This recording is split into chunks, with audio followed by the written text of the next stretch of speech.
Yo, what's up? Welcome back to the Rogues Passage podcast. I'm Tanner Cherry. I'm one of your hosts, and my other co-hosts are... Hello, I'm Brando. And I'm Brady. And we're here to talk about the obvious elephant in the room. Some stuff has gone down. We're finally sitting down here now Saturday. This is now it was Monday that it happened, I guess. Yeah. So we've had a whole week to ruminate on it, and a lot has happened, including mere hours ago, a new development that's really interesting. So we are going to talk about the Commander bans. The most unprecedented thing to ever happen in the Commander format, like literally the biggest bomb drop anyone's ever seen in Commander. And like this one made, the New York Times kind of stuff, right? Yeah. Like, this is an actual noted moment in Magic the Gathering history now. Yeah, this is crazy. It's the era of before and after of this ban. Yeah. And we'll see where it shakes out. I'm sure if you're watching this, you're interested in Magic content, you know what happened. There was 4 cards banned in the Commander format, 3 in one category and 1 in another, really. Mm-hmm. Like Naughty Winged Wisdom. That bird's been getting bolted all over the place. Modern kicked it out. Is Modern and another format already banned it? I'm not sure about another format. It was immediately out of Modern, though, for sure. Yeah. And Commander, Modern and Commander were the two that everybody was focused on. Yeah. Modern's where it makes sense. I don't think it got printed into Standard. It might have gotten printed into Standard. No, it's in Modern Horizons, so it's direct to Modern. It was not going through Standard. Anyway, the 4 cards that got banned were Naughty Winged Wisdom, and then there was 3 incredibly pivotal fast mana pieces within the Commander format. Yep. Dockside Extortionist, basically tying red together in the format, like basically almost the identity of CEDH. In total, Dockside. Yeah, that and Underworld Breach. Yeah. Others, but no. My Rocco deck just got twisted on its head. Now Yeah. I don't I've got to find a whole new loop to go through because Dockside was a good chunk of. Yeah, it has changed things drastically, and then of course, essentially 2 pieces of power 9 level stuff in Commander in Mana Crypt and Jeweled Lotus. Jeweled Lotus only being legal in Commander and technically Legacy, and there is a roundabout stupid way that people are playing Jeweled Lotus in Legacy with doubling cube. Yeah. And I remember looking at it and being like, how? This doesn't make any sense. As a note, doubling cube, you pay 3, tap it, and double all the mana in your mana pool. Yeah. So the mana that Jeweled Lotus creates has to be spent on your Commander. Yeah. But doubling all the mana in your mana pool creates 3 more that doesn't have that clause. Yeah. So you end up it's not great, but people have used it in that format. And that is currently now the only place it will ever be played. So 4 cards getting the axe, and God, there is a lot to talk about. Yeah, we'll get into that. I think I kind of want to start us off. Let's keep this properly segmented. As my own little note, because if you haven't seen it, I guess go watch it. Otherwise, I put out my own little mini short that's received some hot takes. I just woke up in the morning, saw the bans, and was just like, none of this makes sense to me. Naughty, Jewel Lotus, K, the other 2, whatever. There was an outcry from the community over this whole situation that's kind of just been getting compounded as other news has been coming out. And without naming names in the community, certain individuals who are attached to Magic, who are attached to RC, have gotten actual threats. Death threats, yeah. And these are the things that are it sucks, and I'm just as upset to be losing my Dockside and this, and we have multiple friends that are complaining that half their decks don't work anymore because they have to lose these cards.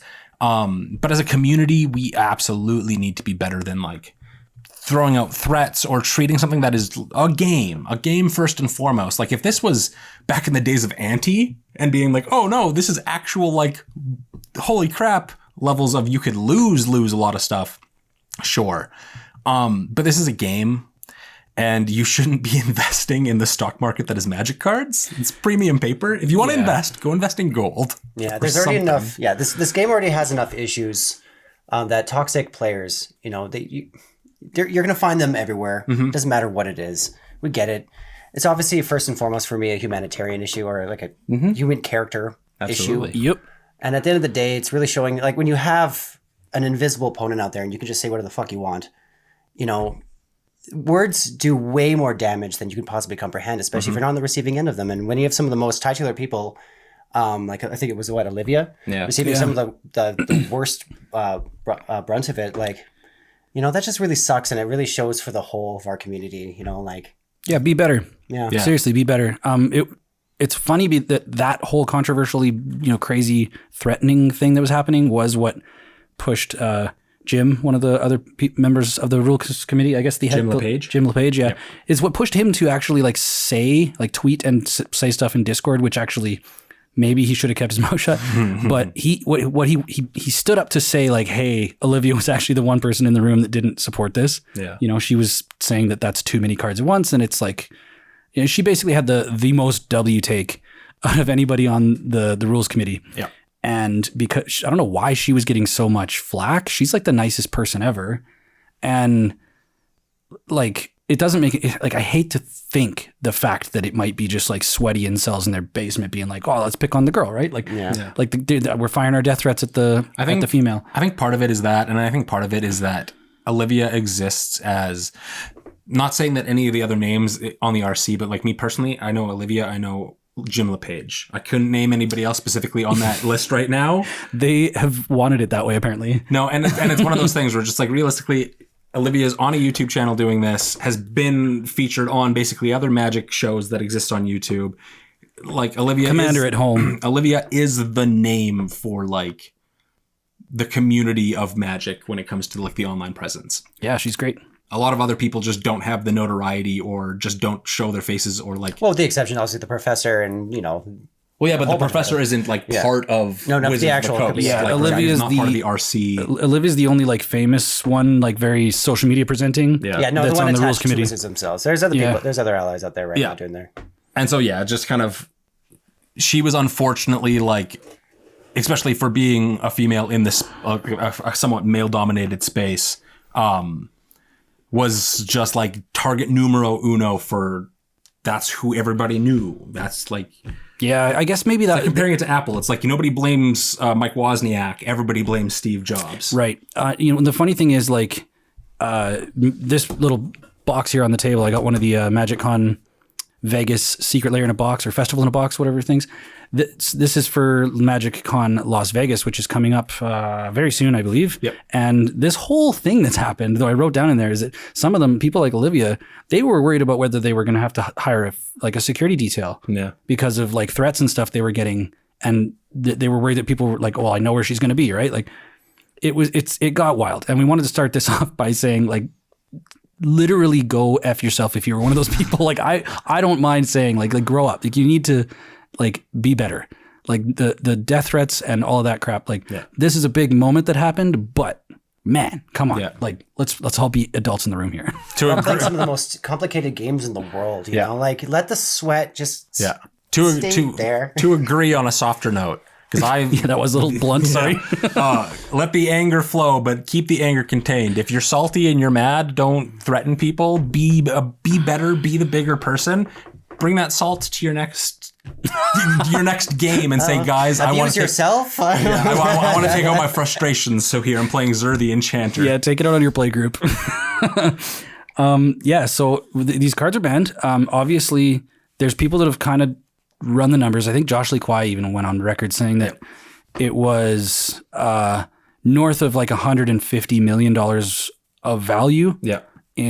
I've also been hearing some higher estimates now too. It might be like upwards close to like 700 million, nearing $1 billion. We're just like, there's a lot of value out of the pockets of not just players, but also like all of our local game stores and second market sellers that are like, there's a lot of value lost from this, which is unfortunate. Value lost, but also, I mean, people are noticing that other cards are rising in value because of it. Yeah, Mana Vault's been jumping up. Yeah, not just Mana Vault. I guess there's other things in the chain that were like second best or like, tier 2. Yeah. Now they're tier 1 because they have to be. There's nothing above them anymore.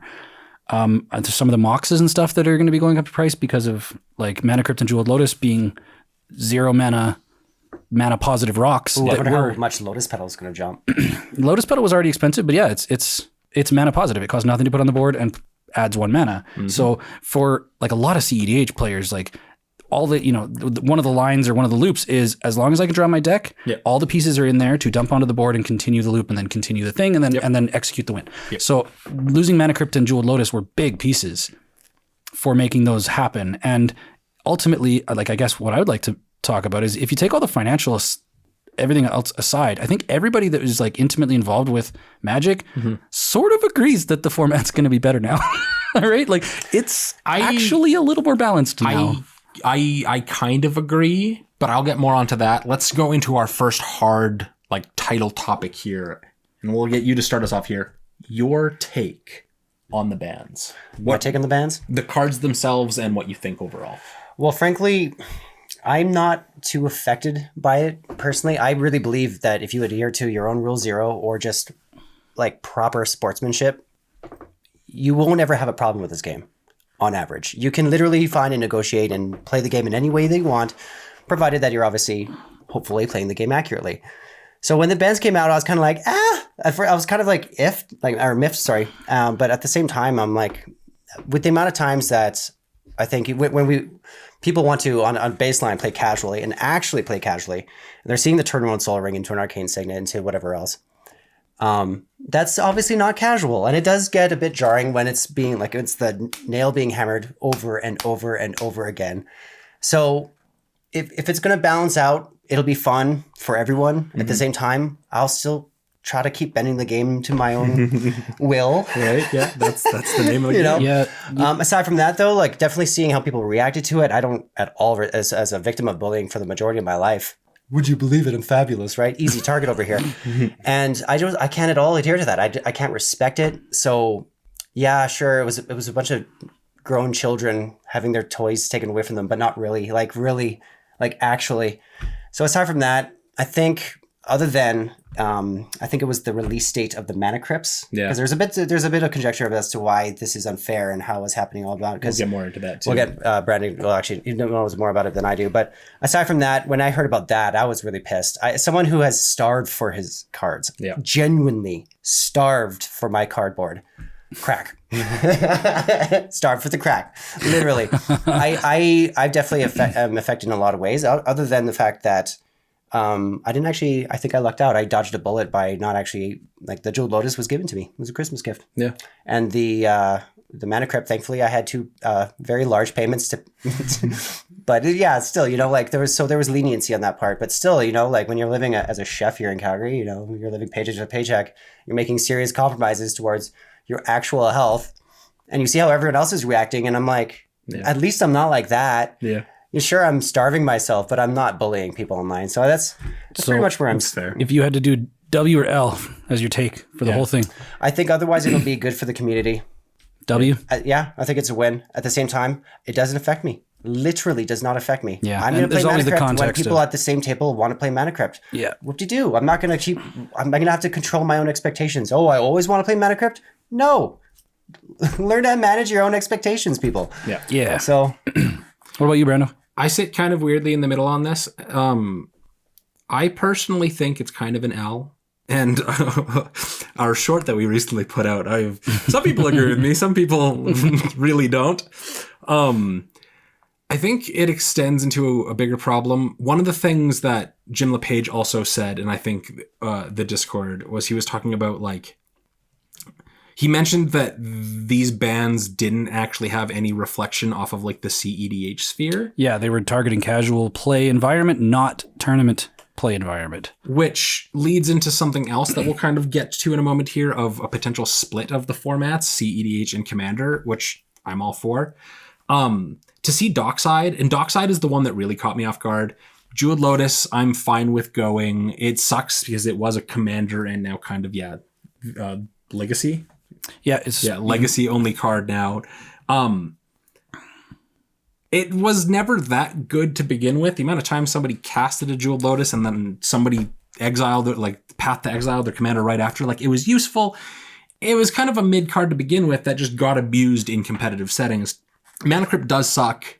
My biggest thing for this is that it didn't feel like it was really an attack on fast mana. It felt like it was an attack on specific fast mana. Yeah. Because you're going to see the Dockside go, and I guess, like, it costs 2 and you're generating all these treasures, but you're not seeing that come out of, like, a Smothering Tithe as well, which is, like, if you're banning these other 3 pieces of fast mana for being too fast, well, Smothering Tithe has the same, it costs 2 more mana, fair.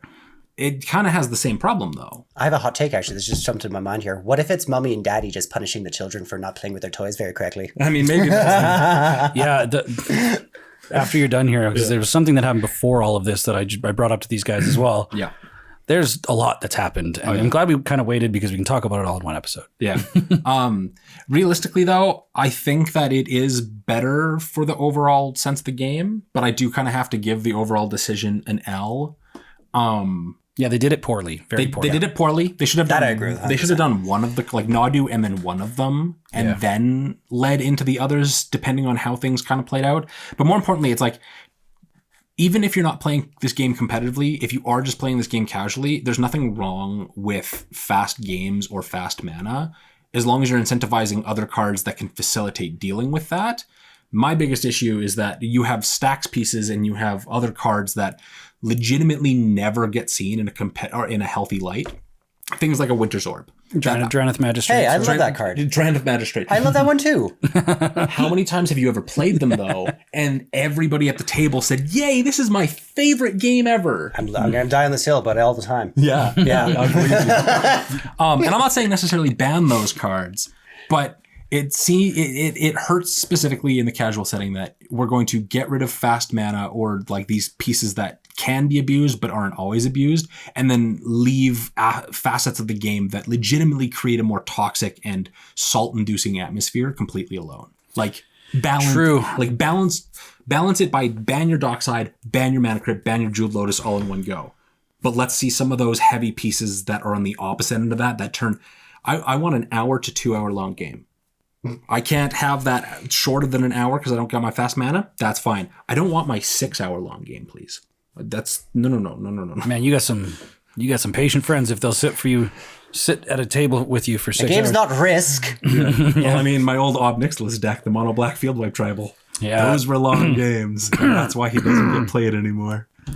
That's my piece on it though. I'm objectively kind of leaning a little downwards, but undecided, sort of in the middle. No, I think it was bad, but yeah. The road to hell is paved with good intentions. It's going to do good things for the game. I'm just not for it. I personally will agree with by this point, I've watched so many other different takes from other content creators that what is my take really? It's like really just a distillation of all of the information I've been exposed to recently. But I think everybody agrees across the board, and I agree with them, that the rules committee messed up by not consulting the commander advisory group for a change of this magnitude.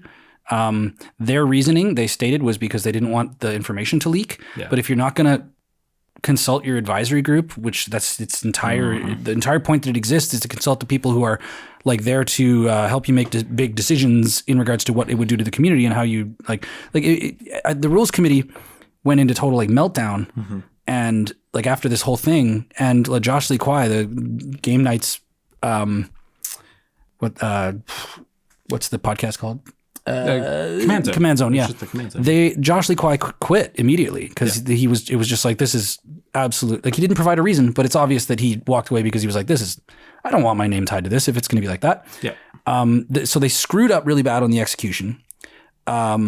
Ultimately, everybody that even hates that they screwed up the execution is we can't argue with the fact that the format might be more balanced now. And I mean, we started this podcast off with an episode talking about fast mana, talking about Mana Crypt and Jeweled Lotus. And it's been Mana Crypt has been legal in the format for 14 years or something. It's people have been talking about it for a long time. Mana Crypt had a target on its back. Nobody argues that. Yeah. Jeweled Lotus, Josh Lee Kwai went on record. He knew about that card a year before it was printed because they were consulting with him. And he said, do not print it. Yeah. He hated the fact that they designed the card. He hated the design of it. He said that it was going to be a problem. And he was like, do not print this. I can see why Josh Lee Kwai was just man, if you're not going to listen to my advice, right? Professional courtesy. I'm out. So he's fed up. Everybody else, I mean, most people don't actually own a lot of Mana Crypts or Jeweled Lotuses or Docksides. They own one or two or one, right? Yeah, I bought my Dockside 2 months ago, and it sucks, but whatever. I'm still gonna rule zero it into certain games. But then 2, very specifically, I won out of Oh yeah, that Raz or whatever you did. yeah, right? part of a little Raz group. Super fancy version that it wasn't Ixalan. Yeah. Full art foil. I think Double Masters, I believe. Double Masters version. I'm like, yeah, I didn't pay for my Mana Crypt. Or like I paid like $10. In my opinion, the best version. It's gorgeous. And it's like, I don't get to play it now? That sucks. Yeah, no. Look, our house here, we're gonna still play with Mana Crypt for certain games. Yeah. We're gonna still play Spicy. with whatever. Let's get spicy, We're you know? gonna record episodes with banned cards coming up. That was a plan of ours, right? Being like, man, let's play with like Grizzlebrand and shit like that. Yeah. Or wait, no, Grizzlebrand's legal in Modern, but not Commander. Yeah. Oh, he's right? very banned, yeah. Yeah. That's gonna be Pay 7 life, draw 7 cards, baby. Yeah, like let's Grizzlebrand for my have band one. Commander. Totally. Let's go. I go in order of Anyway, like to distill it down, I do think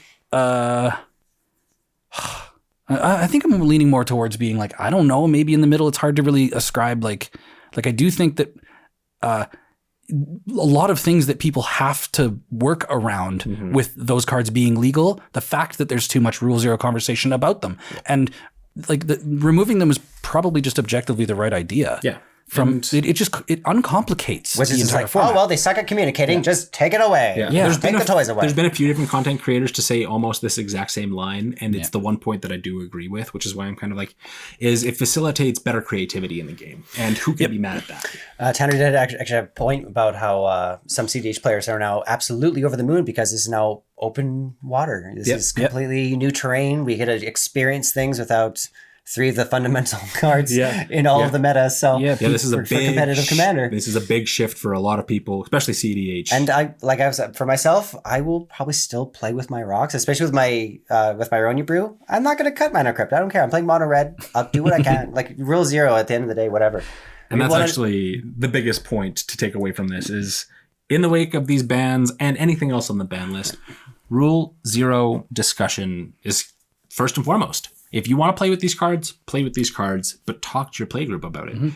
Good chance the majority of your friends aren't going to have a problem with half of these cards. We were just talking about Prophet of Krufix in the potential banned game as well. Yeah, my Simic band deck now. And even that card by today's standards, the compiled effects of you untap your stuff and your creatures have flash, pretty fucking strong. When you compare it to just the fact that everybody who's playing a good, strong deck with green is playing Seedborn Muse and probably something else that's giving all of your things flash, it's really not that broken by today's standards.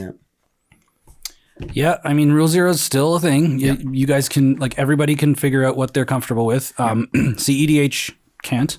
They adhere to the rules, right? The ban list is the ban list. Ban the CDH moments. Later on in this discussion, we'll get into what happened a few hours ago, which was really interesting. But instead of going into stuff very recent, like I want to jump back to a funny thing that happened. I don't know if this is related in any way, but this might be a month ago or 3 weeks ago now. What is time? I don't know. But CEDH had a bit of an upset. I don't know if anybody was really following this, but I think it was topdeck.gg, the website. They were a tournament results website for the tournament scene of CEDH Magic, and it was the place that everybody used for the meta, right? And the results for all the CEDH tournaments. And they decided, as they were well in their right to do, was they decided they wanted to come up with a specific ban list for their tournament series. But they decided to call themselves the CEDH Rules Committee. And they decided to muscle their way into, like, we're just going to be the people, like, self-appointed. That was the weird part about it, was that it was self-appointed and people were like, wait, who the fuck are you? Like, what do you mean? Who are you guys? Yeah. And that was the problem, was that when everybody turned their faces or turned their eyes and everything to being like, who the heck are you guys? They looked up, their social media and their this and that, and found out that one of them was affiliated with some, like, white supremacy groups. And like at first they were like, hey, it's also just like 5 white dudes. Are you guys going to have any sort of like representation or inclusivity? And they were like, what are you talking about? We want people with merit and skill. And so people came back just being like, yikes, guys. And then of course, straight after that, it was like, who are these people? And so what happened was they basically went into hiding. Because they were just getting lit up. And that, I think I can't remember. I don't even want to name names, right? Because like the people that were a part of like Let's Be the Rules Committee, they all got lit up, and some of them were like, I don't even want to be involved with CDH anymore, right? Like they're just it was a big upset. And it was also like people were like, well, it's a conflict of interest. You can't be the rules committee because you have a tournament. And it's like, well, no, you can, as a tournament organizer, choose what cards are banned. That's totally right. Not a lot of people want each tournament to have its own specific ban lists. Yeah. Right? Yeah. They would get too confusing, too messy. That just leads to miscommunications and having to stall and stop things. Yeah. And so like this whole thing, that's a yikes, dude. it was a big yikes. And it was funny because it sparked the discussions of the actual rules committee, like Jim LePage, speaking up and being like, we are not going to manage the CEDH format. We're not going to ban cards for CEDH. We're not going to curate a tournament format. EDH Commander is a casual format, and that's what we're here for, right? They wanted to stick to that, which is why, relating to this, not a few weeks later, taking the biggest dick swing at banning cards in the format anyone's ever seen, which it's funny because even not that long ago, like I think less than a year ago, they said that Dockside was on the list, but it scales well with the table. We're not gonna ban that card. Yeah. So one of the things that's changed is that the leader passed away. Yeah. You know, there's a second in command that took over, and now things are just getting tornadoed. And I'm really curious, like what Sheldon would be thinking about this right now. Like, I think. I don't know. We don't know Sheldon. We don't know what he was like. We can only go off of anything on it. Yeah. All I can say for sure is I would get the aspect that he probably wouldn't be too fond of it. yeah, But I think he designed Commander to be about companionship. but And games that win his losses. but through that, and with even just the last few years of CEDH is slowly growing. It's definitely becoming more popular, and I think it's really time, especially after all of this. And I think he would probably agree to some extent now too that it's time for maybe a format split. Like it's been talks for a lot of people and a lot of the different content creators, and it's kind of hitting that point. It's like maybe not now, maybe it's still a few years out kind of thing. But we can see it coming. Where it's just like, and it probably would be best for the overall game too. Hey, anybody at Wizards or the RC or whoever's going to be running this stuff now, if you're watching this, probably not.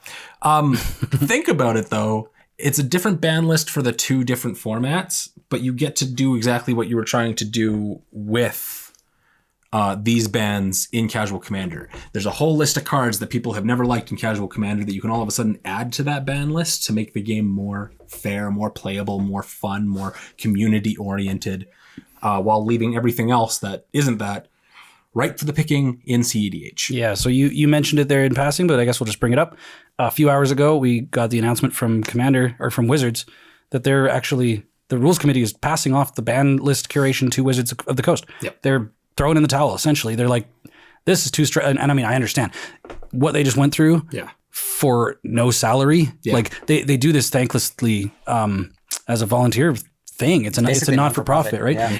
They whatever, they were probably just like, I don't need this in my life. Like everybody's complaining about why are you letting a third party organization curate the ban list while Wizards is printing and designing these cards and stuff like that, which I think some people have made the point that that's actually like a valuable layer of obfuscation between, but at the same time, Wizards handles the ban list for Legacy, Modern, Standard, all of that, right? Mm-hmm. They're the ones in R&D researching and designing the cards. Mm-hmm. Whenever they do stuff for Commander, they have to reach out to the Commander Advisory Group and the Commander Rules Committee and playtest and blah. Like they have to do an extra step. Yep. And I think the Commander Rules Committee, after this whole debacle, I mean, it's of their own volition, really. Like they decided to make these bans. It was Wizards, I think, has confirmed that it's like, this wasn't our decision.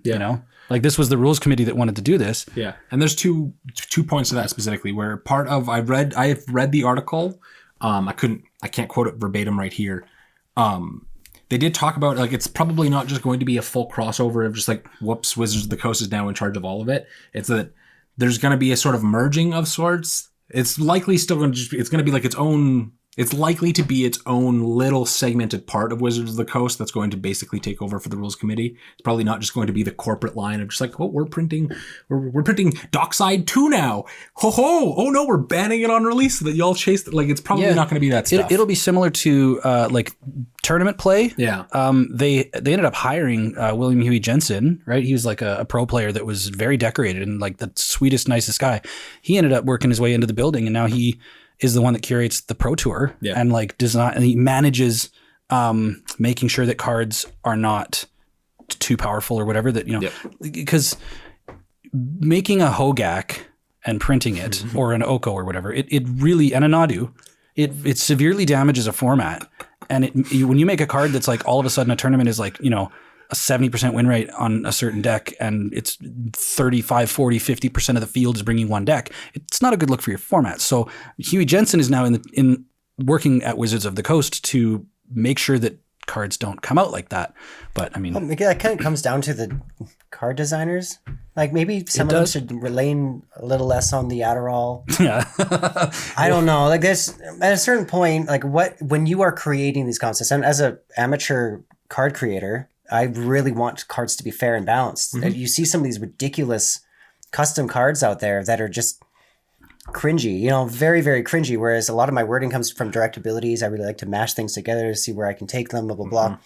But at the end of the day, it's like, what were you thinking with Nadu? Oh, like, so they did an explanation of what happened internally with Nadu. And what happened was there was a team of people.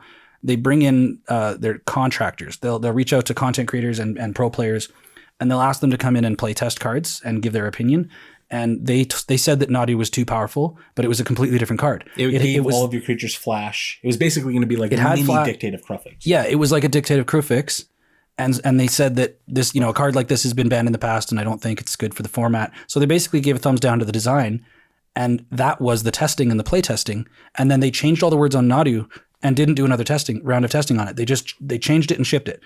So it's like, which devil do you want to vote for? It's kind of like politics. We're like, okay, we have this devil and that demon. Yeah. They both want to enslave the human race. Which, it's funny because like there was people that were like, wait, I thought we told them that Nadu was too powerful. Did they just print it? And then they looked at the card and they're like, oh, this isn't even anything like we tested. Like, what? It was a blunder, and it really all does sort of come down to the timelines of like more sets. Like, let's go, like get it out the door. Yeah.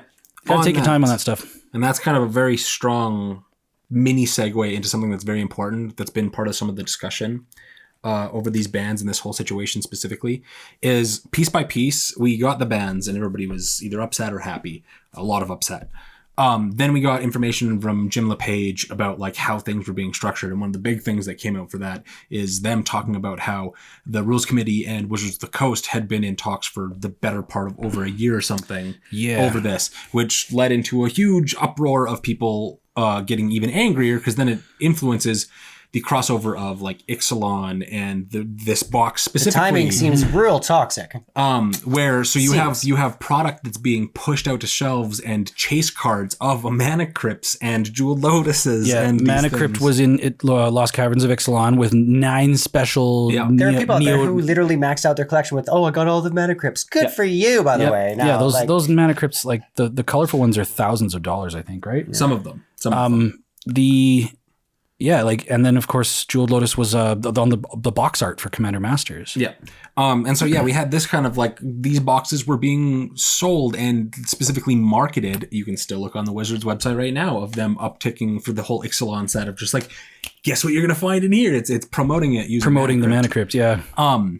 And so that caused a huge uproar of people kind of just like, okay, so like there's got to be like corruption going on here.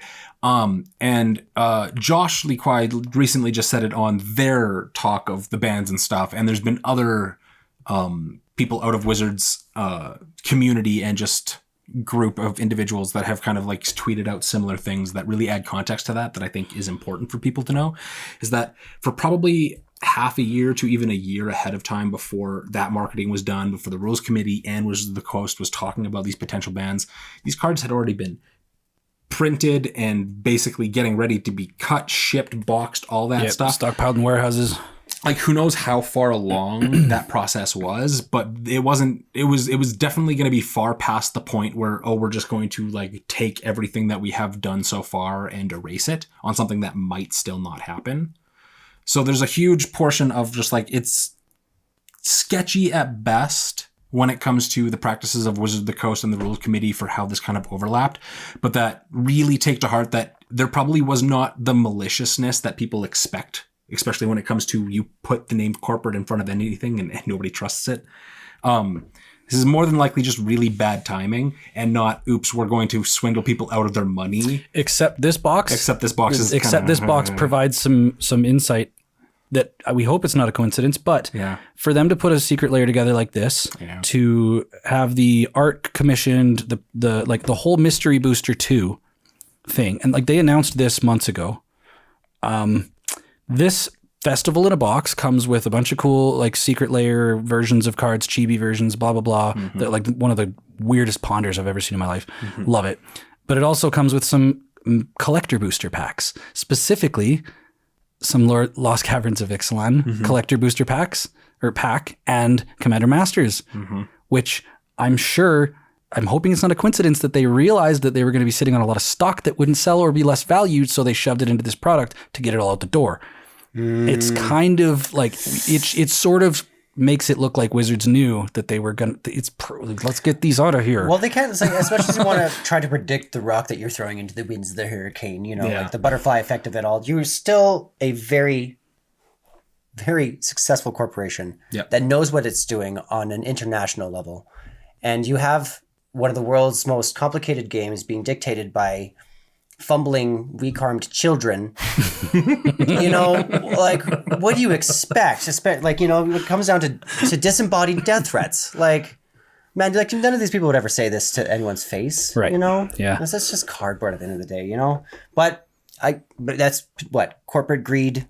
We don't want to get too deep into it, honestly. Like I said, it just sounds like conspiracies and all that kind of stuff, but still. There's always going to be an air of truth when it comes to those things, and like always take that kind of stuff as it is. It's like people who work in any kind of corporation or any big thing. Yes, money is their motivator. Nobody's ever been tricked by that. Right. It's not a Spider-Man villain, but choices were made to incentivize not losing money, which is sort of shady. Yeah. It's like I said before, it's shady at best, but realistically, I highly doubt anybody went into this maliciously like, their money is ours. I watched yesterday while I was chilling at home. I watched Eighth Place Dave or whatever, content creator.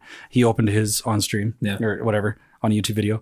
And he cracked into the Commander Masters pack and got an etched Jeweled Lotus, and he was like, sick. Like, well, I guess I have a Jeweled Lotus. See, I still... If that were me, even with the ban, even with whatever, even though it would never get played, I think I'd still be really hyped on that. It would become the jewel of my collection. Yeah. Ooh. It would go right into like one of my binders and just like, it sucks that you can't play with it, or turn zero discussion and you get the odd time that you do get to play with it, but it's still beautiful artwork. Like let's not forget actually, 1 second. Let's not forget that half of this game is just like, it's beautiful artwork. Like, look at that. I'm actually probably going to be able to buy one of these Jewel Lotuses now because they'll be in my price range, because they were like $500 or something, weren't they? The extended art ones? Yeah, I don't know. Those were like beautiful hot ticket items. Never bought one, never wanted one, was never going to play a Jeweled Lotus to begin with. Yeah, I mean, the Jeweled Lotuses that I play are proxies in like CETH decks or whatever, right? Dude? I don't want to spend 10 grand on a deck just to play it, but... Oh, but no, it's the only way to play it, brother. Brother. Yeah, you gotta get sweaty, brother. You gotta suffer. You gotta gatekeep, brother. All right, what's the next thing that we want to dig into here? We've kind of been on a whole just ban list stuff. We've covered basically most of what we need to talk about when it comes to that. Thank you for joining us on this talk. Yeah, totally. There's other stuff that happened. We have some other notes. Yeah, if you have something specific on mind. I wanted to just talk about, I know the Netflix series was an interesting thing. Oh, this is because it was kind of like, it seemed like it was getting canceled, and then it got picked up by a different team. Well, it did get canceled. This is another it's going to be a hot mess situation. That's the crazy thing. It got canceled. No, so apparently the article that was going around that was like saying that it was canceled, it wasn't. Netflix 2 days later was like, no. I don't know who's saying that. We're still good. So it's still happening apparently. And it's like this ping pong has been wild. I guess the person doing the show now, the showrunner, did Picard season 2 and 3.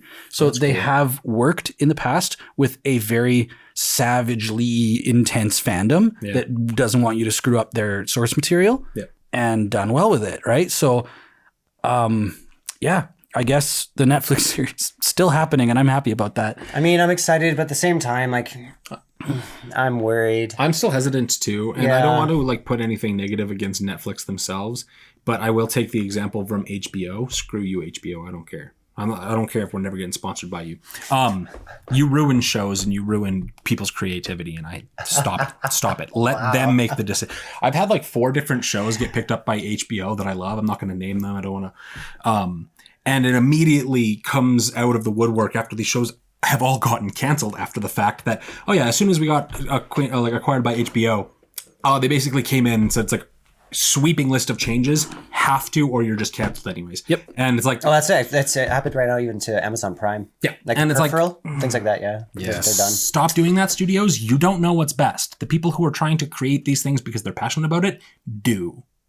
Get that through your corporate skulls. What was you don't know best. The fans do know their properties that they're fans of best. Like what did I say in one of our podcasts? I was like, if it's not done by the studio that did Castlevania, I don't care.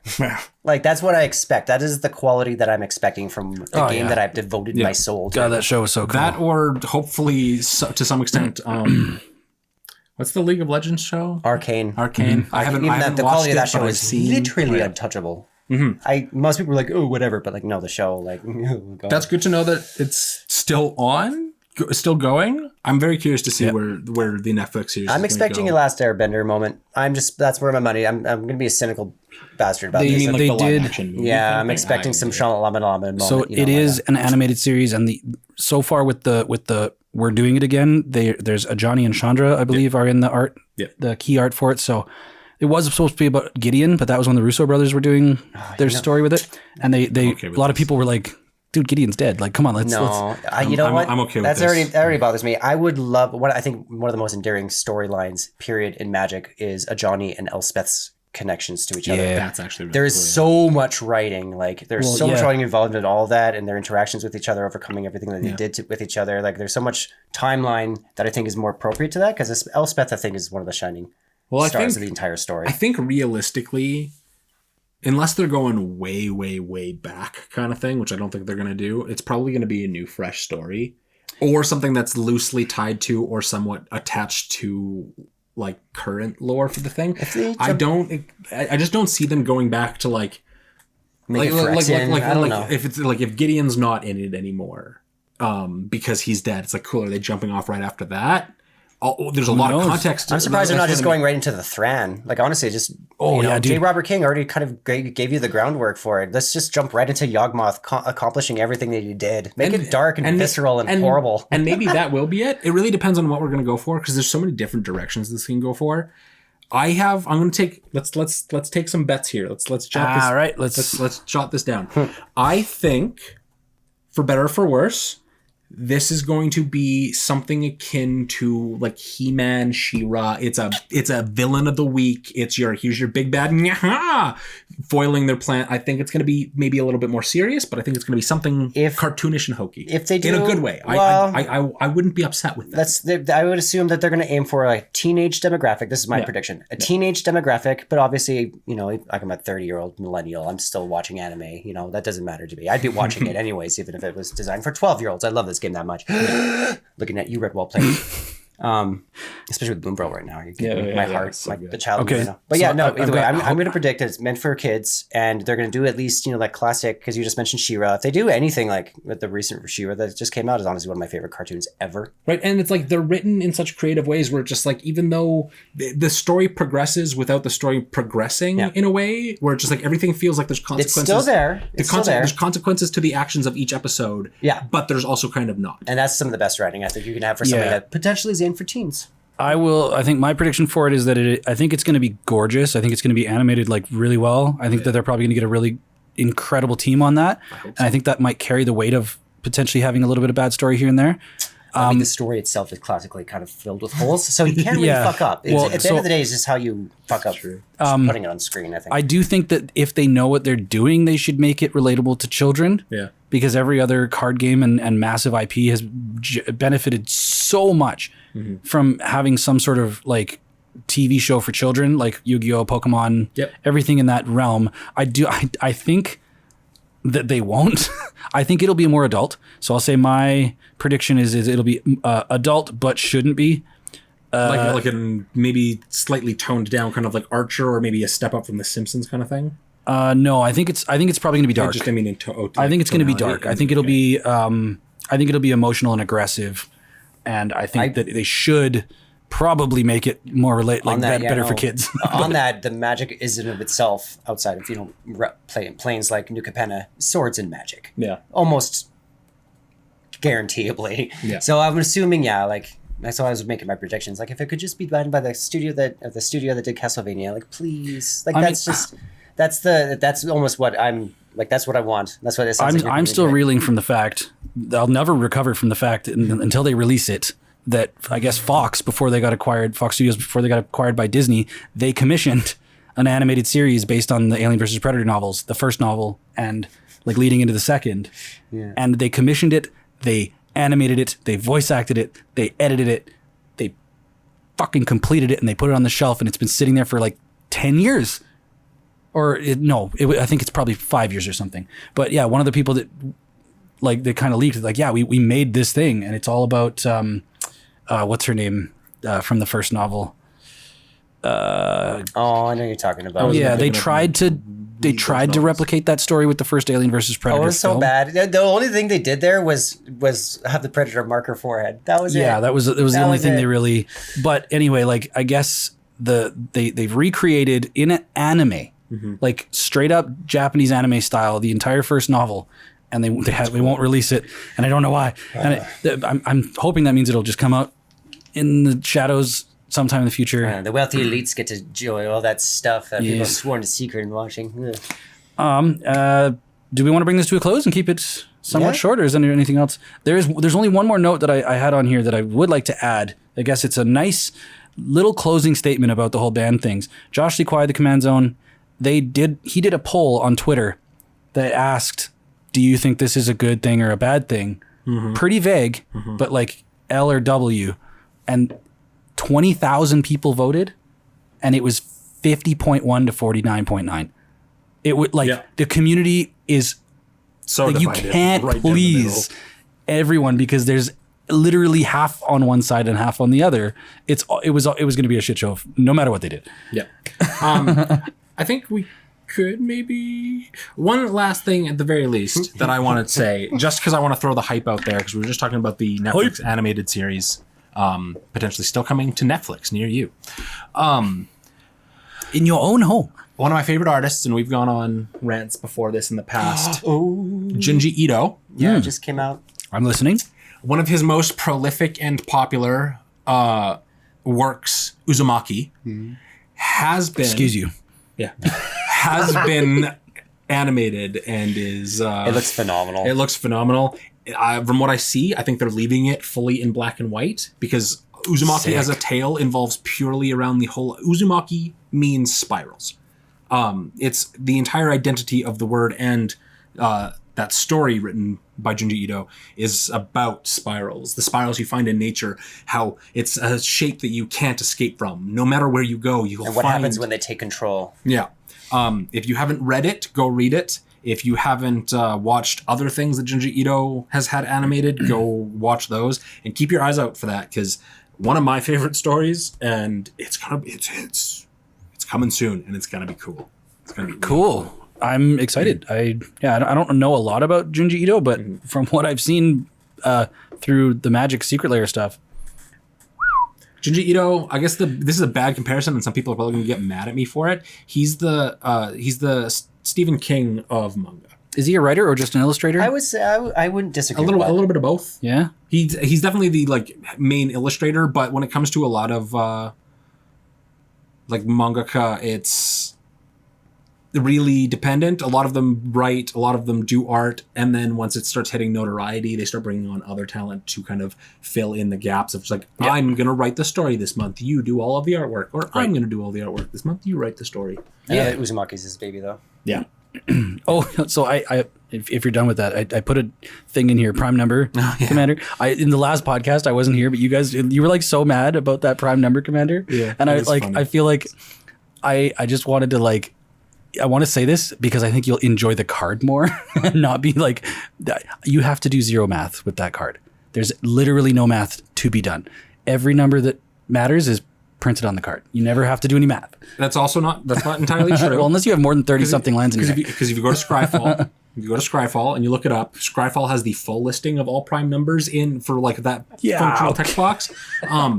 It lists them all the way up to 34 or whatever, which like on the card. You don't have more than that many lands in the deck, so there's no math to be done. And I was like, maybe that will mean that you will play with the card. I have a certain X spell. It's green. I think it's XX.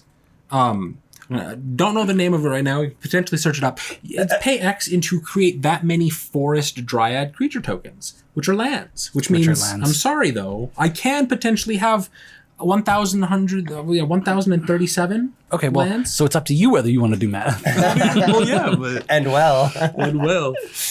no, you're right. You There's guys, no math on the you guys on were the card, like but doing parallels to like Cathar's Crusade or whatever, and I was like, no, like that card is literally in the reminder text. All the numbers are there. I think it would be an easy card to play with. It's probably going to be an easy card to play with. It's just, it was less about math being involved, and it's just like, oh, create a protractor token. Like, I don't know, color me full of shit. it's one of those weird things where just like, how many cards in Magic are legitimately seen and just like, here's a prime number. You need to know what a prime number is. Aren't they? Like they're all odd too, aren't they? No, it's numbers that are divisible by themselves in one. I believe. Oh, okay. Yeah. See, I can't bed mass. Fuck that. Well, that's the thing. If you know how I know the card explains. Do you know how Magic makes cards like textless cards? Mm-hmm. You know how they made like the Omnath, like the wordy as fuck Omnath, and they made a textless version. It's like people get so tilted over that. Yep. This card would be a funny textless version because then you would have to actually like refer to the list of prime numbers. Like it's on the card. It's like super helpful. But no, I thought it was funny. Yeah, that was the whole thing. It's not even that like there's actual math involved. It's weird because you're a carpenter. If they just came out Bell Borka. I remember when Bell Borka came out. It sounds like it'd be an unset thing, but it's like measure the angle of the artwork on this card, you get that many tokens, and it's like what the I mean that's different. Weird wording like Bell Borka because it checks for it says note. And you're like, oh great. Oh, it's an ETB. Whenever you exile a card, note its CMC. Yeah, there's a couple of cards. Yeah, there's an angel that's in my Oathbreaker deck that does that as well. Like note your life total. Yeah, and there's a couple of cards that do that for like cards in hand, mana value of cards, power and toughness. It's a lot less rare than prime numbers in Magic. Wow. Anyway, I wrote that down. I thought it was funny. It's very funny. I appreciate everybody just hanging out with us and listening to probably yet another take about this crazy ban situation. If you enjoy the podcast, please subscribe and like and all of that stuff. Check out our gameplay. We got, we do shorts on TikTok and YouTube shorts, and we've got a lot more cool things coming, kind of. Yeah, I know I've got at least a few shorts that are like determined to get recorded here, and I hope they turn out as well as they are in my head. Yeah, and we're gonna be going. Oh, I guess no, we can't really like announce. We will be at the face-to-face Calgary tour weekend in November. Yes. Maybe or maybe not, depending with our table setup. Yeah, we're gonna be. We're redesigning our studio here, and we're hoping to have it there. Yeah. It's modular and cool and shiny, and details to come. We're in the works to do that. And also, like, Commander Cookout guys will be there, and the Into the 99 guys will be there, and Matt Caster Mage, and all of the crazy events and everything. Shout out to Face-to-Face Games. If there's a Pauper Challenge that you can enter, there's Modern, there's Legacy, there's Pioneer, there's like Standard, there's a $5,000 CEDH tournament. There's tons. If you guys want to come enter an event or just pal around and get seduced into spending too much money at the card vendors, Not Mana Crypto. Don't. Or buy them now, just in case. But anyway, we will be there with bells on. Yeah. And thank you guys so much for watching, for listening. Comment down in the YouTube thing. It lights the fire of the algorithm and gets people. Yeah, I mean, I know this is and we will respond. This is a topic where people have takes. Yeah. And just that short you posted had some comments, and that stuff really helps us, even if you hate us. Yeah. So, Yeah, love we you always guys. do our best to engage. So come talk. Come Yeah. chat with us. All right. We will see you on the next episode of the Rogues Patches podcast, and some gameplay stuff coming back soon as well. So check you guys later. Bye.